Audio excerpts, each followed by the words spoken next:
Today we're talking to the Backroom staff, the boys who put the players out on the pitch on a Saturday afternoon and a Tuesday night. Elliot Millet and Tom Cadman. Welcome, gentlemen. And first of all, Elliot, tell us what your role is at Altrincham Football Club. So my role is basically leading the medical department at Altrincham Football Club. I help, obviously, or rehab all injured players that come into the physio room, treat the squad players as well. And you also see me, the guy that runs onto the pitch for every match day as well, with my bag in my hand. And also work pitch side as well for training as well, making sure nothing really happens over training as well. But my main priority is in the gym with the injured lads, making sure they're doing their exercises correctly and also doing the correct treatment for the squad as well. So you've been here about 14 months, joining in November 2022. Tell us how you got here, your journey to arriving at Altrincham Football Club. So I studied in Leeds, love the north of England. Unfortunately, I had to leave, couldn't get a job up there. So I moved back down to London, which is where I'm originally from. Worked at Cambridge United Academy, then with the Cambridge United 18s. I then moved up to Scotland to work for Hamilton Academicals, where I was with the first team in the under-18s. Then I went back down to London for a month or so just to work for Stevenage Academy, and then applied for this job, and luckily I managed to get it, and here I am today. So you mentioned there you worked for Hamilton Academical. They play on an artificial pitch. How does that affect what you do, or doesn't it? I think obviously they're always artificial, and a lot of the teams in Scotland are artificial due to obviously the weather. There's not really a lot of research behind, does it cause extra injury to obviously your standard knees, ankles, that sort of stuff. A lot of it is you've got to have a bit of unluckiness towards it, if that makes sense. But it is slightly harder ground. Obviously, there's not a lot of give in the surface, so you probably are at a slightly higher risk of getting little niggles, knocks, that sort of thing. But with obviously today's technology and everything, the grounds are a lot softer, a bit more given to the surface, and obviously with the boots that the players are wearing as well, there isn't like a huge, much higher injury risk compared to a grass surface. Okay. So Tom, let's come to you. What's your role at Altrincham Football Club? So I'm the first team sports rehabilitator. So on a weekly basis, I'll assist Elliot on a assessment, treatment, then cover pitch side, so that's training and games, but effectively do all the running for Elliot. And you've been here pretty much since we became, you arrived essentially when we became a full-time club. Yeah, so I joined pre-season that year. Obviously that was under Jake Cunningham, who's now at Salford City. Then we had Liam Robinson, who came from Australia. Then Elliot took the role in November. And tell us about your journey to Altrincham Football Club. So it started out at Salford University, did my sports rehabilitation bachelor there. During that time, I was doing placements with Chorley FC and Bamber Bridge. Then in third year, I was with the first team at Morecambe Football Club. On the summer that I graduated, I then applied for the Altrincham job and then been here ever since.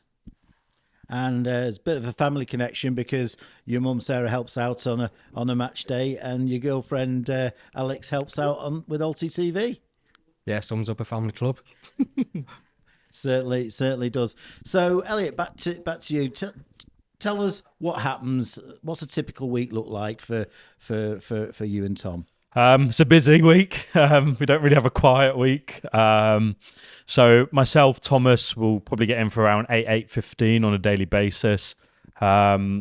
We have to sort out everything from the match day because all the equipment's a bit of a mess after game day. We'll then have probably like a little meeting at the start of the day, just so kind of if anything's happened, who we're expected in from that game, if there's a little knocks, that sort of stuff, which Obviously, you're probably going to get most of the time, 'cause it's a contact sport, you're going to get little niggles, little knocks here and there. So we'll have a little meeting at the start, make sure everyone knows exactly what they've got to do, responsibilities. So we've also got Steve Kacker, he helps us out as well.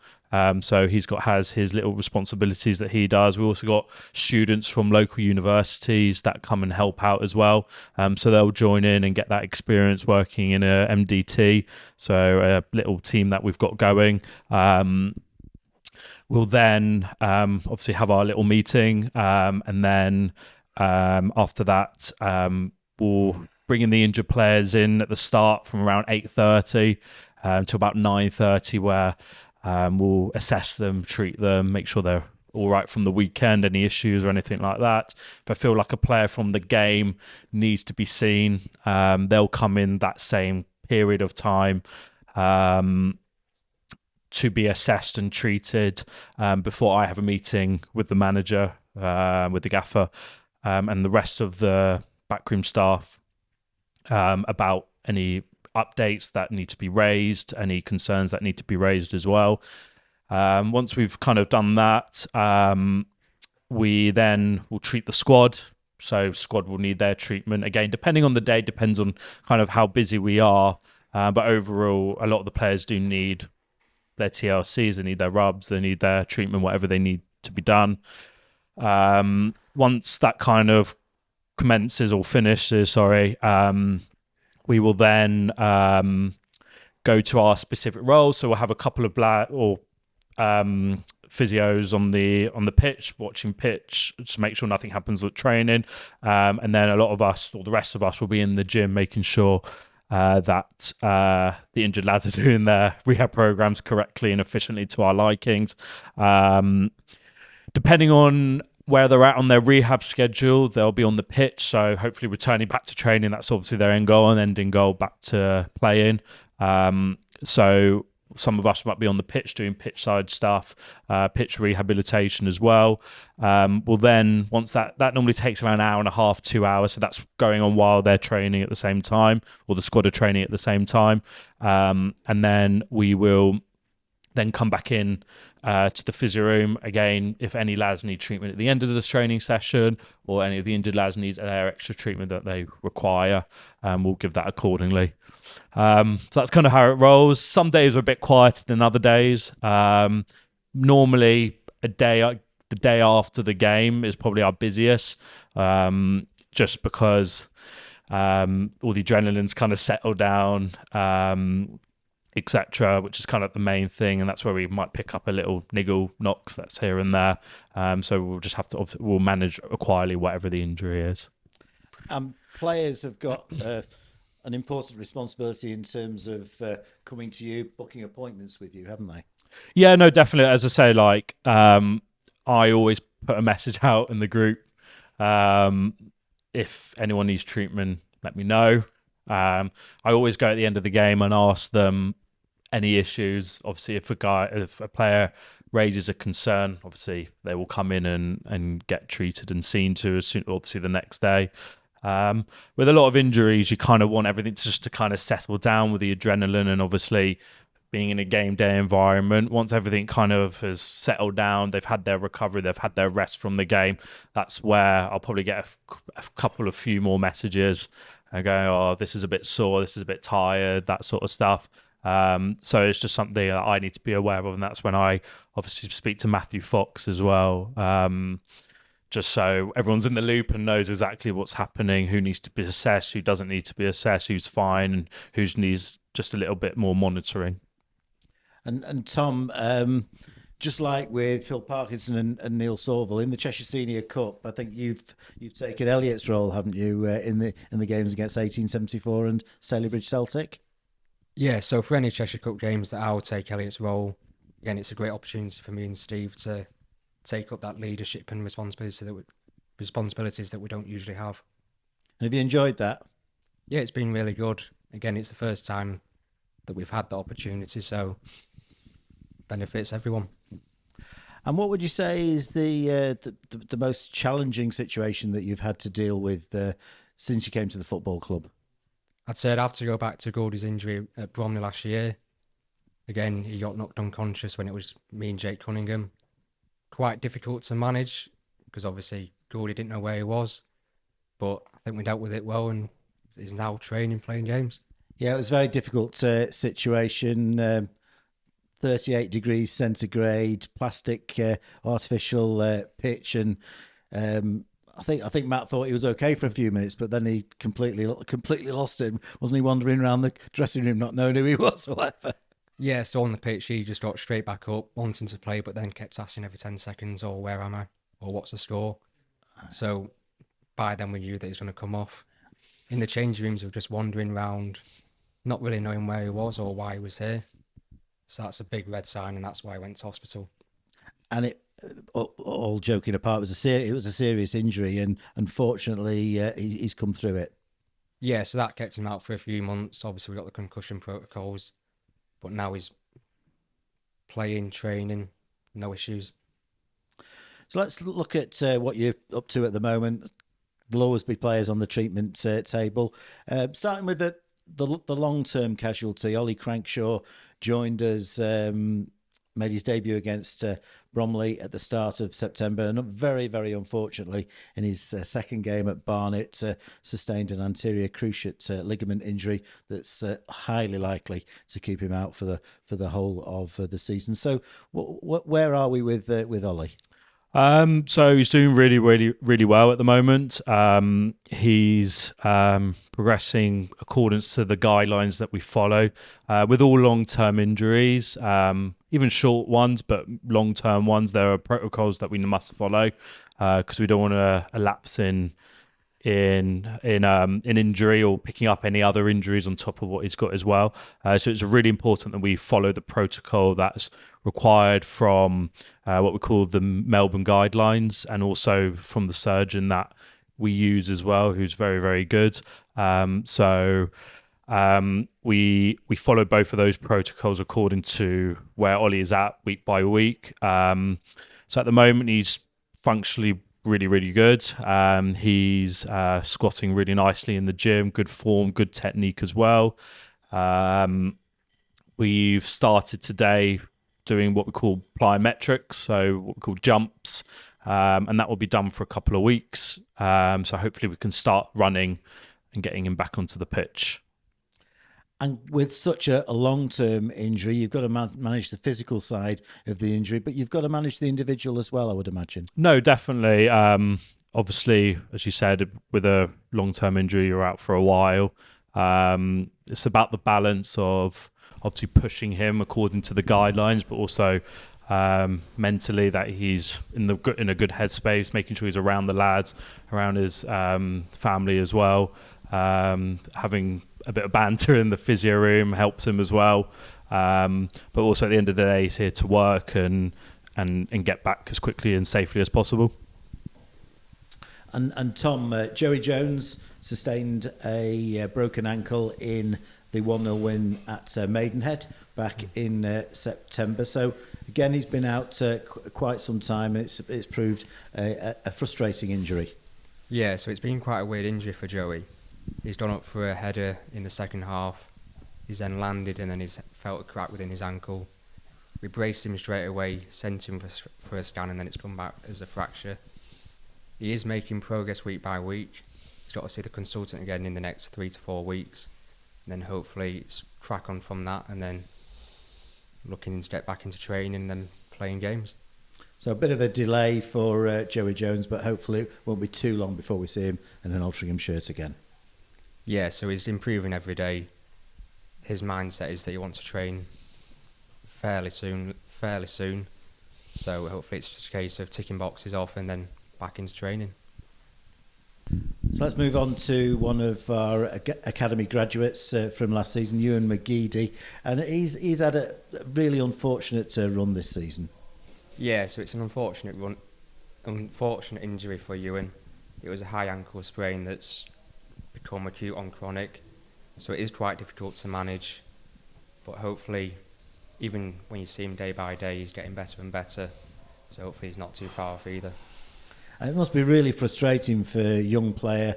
You know, he's come through our academy, he's been chosen and offered a contract from the academy, as a full-time player at Altrincham Football Club, which is very exciting for a teenager. So it's been a massive frustration for him. Yeah, but when you see when they come from the academies, the training load and the game loads increase, so they are more likely to the tendinopathies or the little niggles that they have week on week. Yeah, and we experienced that in terms of players converting from part-time football to full-time football last season. I think most notably with Adi Roxburgh and Zach Goodson. Yeah, so they are quite difficult to manage when they come from part-time clubs. Obviously, we're not aware of what their training loads were when they're there. So what Foxy does is when they arrive, this is what we did this season, is that they'll be with us for a few weeks. When we're happy with their training load, they then go into training. Coming back to you, Elliot, another player who's had a really difficult season is our club captain, James Jones. Sustained an injury quite early on, missed a month or so, then has returned, got back into the side, but has got a shoulder injury, and that doesn't look too good. No, unfortunately, it's going to be a long-term injury for him. We've, again, just got to follow the protocol for his shoulder regarding that type of injury. And I'll say we'll get him back as quickly and safely as possible, but within the guidelines that we're going to follow. Obviously, myself, Foxy, and Thomas as well would do extensive research on all injuries. So making sure that we give him the right stuff at within the criteria. But he will be, obviously, unfortunately, a long-term injury. But we'll make sure we get him right as quickly as possible. And this is an injury that he sustained in a game, and then he's come back and it's not been quite right, and it's been aggravated. Yeah, unfortunately, you got a little like a push from the back. I think it was in the Cheshire Senior Cup game, which just aggravated it a tiny bit more. We had been managing it over the weeks prior to that. But unfortunately, the managing only takes you so far. Unfortunately, we had to... Obviously, the injury's now changed and developed into something a bit more long-term. But as I said, look, we're going to make sure we follow the protocol properly, make sure we get him back safely, but also as quickly as we can. Again, as you say, long-term injury, and such a shame for James Jones, appointed as skipper at the start of the season. He's had a really good career at Altrincham Football Club. So when everything was heading in the right direction, it's a big blow. Oh no, massively. Like I say, he's a really great lad. Obviously, all staff get along with him very, very well. He's not really that type of guy to kind of moan about anything, really, just gets on with things. Unfortunately, when something is a bit more than just a little niggle, that's where obviously myself, Thomas, and the rest of the medical department have to intervene and make sure for the safety of the player as well, make sure that he gets it right. On a more positive note, Eddie Jones, who's been a big miss in the last few weeks, is making really good progress. Yeah, no, definitely. So he had a bit of a calf injury a couple of weeks ago, but he's really progressed very quickly, quicker than we thought. So he was back into training today, which is really good. So he passed, again, going back to criteria is really important that we follow. He passed everything very quickly, or a lot quicker than we thought. In the gym, he had no issues, and obviously pitch rehab as well. He was passing all the criteria that I needed to reach with him. He's was back into training today for the first time, which was really good to see. And Justin Donowa, it's been a very frustrating season for Justin, because he made a big impact pre-season on the Altrincham fans. Very exciting player to watch, but then he got an injury then, and it's been very much stop-start for Justin. Yeah, unfortunately, he picked up a little calf strain as well. Just a bit of bad luck, I would say. Can't really pinpoint exactly kind of why. It's a bit unlucky, unfortunately. But we're hoping for him to return in the not too near future. And again, he's really close to return back to training as well. And finally, back to you, Tom. Amar Hussain, who's gone on loan very recently to Clitheroe, unfortunately has sustained a bit of an injury before really getting going for them. Yeah, so it's been quite a tough 12 months for Amar. Obviously, he's been with us for his ACL reconstruction, got him back to game time with the reserves and then with the Cheshire Cup as well. He's then gone on loan to Clitheroe. In the warm-up of his first game, has then rolled his ankle. Again, we've assessed him today and yesterday. He's showing improvements. Hopefully it's a short-term injury. So hopefully, with a bit of luck, he will get some time with Clitheroe during his initial month loan, if not maybe next month. Yes, they're playing 7 or 8 games this month. Hopefully, he's back within the next few weeks. Again, it's getting that experience and then coming back to us after the month's finished. So, lastly, your working environment here at Egerton in Knutsford, how have you found that? It's a really good facility. I mean, we've got everything we need. Maybe we need a few more radiators in the gym, but apart from that, the facility is perfect and it's probably one of the best around the area. And Elliot, you've got experience at some bigger clubs, so you'd expect them to have bigger and better facilities. But how do you feel about Egerton? Oh no, it's fantastic. Fantastic from myself personally. Like, we'll be able to obviously get all the injured lads hitting the criteria that they need to hit within the equipment that we've got here. Say it's building each year, which is fantastic to see.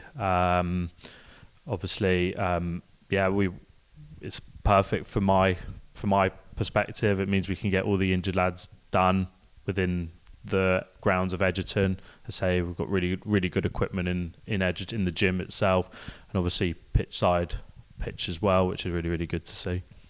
Okay, Elliot Millet, Tom Cadman, thank you very much for giving us an insight into your roles at Altrincham Football Club and a detailed update as to the current situation with our injured players. Brilliant, thank you. Thank you.